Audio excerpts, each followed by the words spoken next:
You all know that BCCI is a huge brand in itself. ICC থেকে দারুণ সুখবর, হারেনি বাংলাদেশ, আবার হবে খেলা।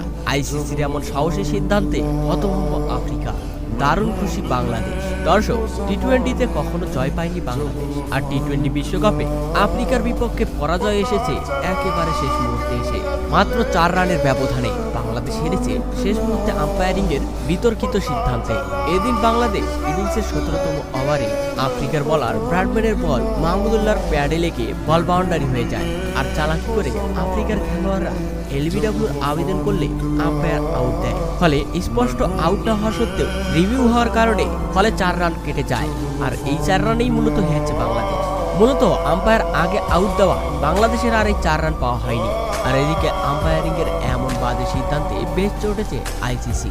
আইসিসি সরাসরি বলে এটা একেবারেই অন্যায়, তবে এখানে ভারত থাকলে আম্পায়াররা এমনটা করতে পারতো না। এরপর আইসিসি সভাপতি বলে, আমরা বরাবরই দেখে আসছি বড় কোনো টুর্নামেন্টে বাংলাদেশের সাথে আম্পায়াররা এমনটাই করে আসছে। আম্পায়ারদের এমন ভুলভাল সিদ্ধান্তে বাংলাদেশ হেরে যাচ্ছে তাদের গুরুত্বপূর্ণ ম্যাচগুলো।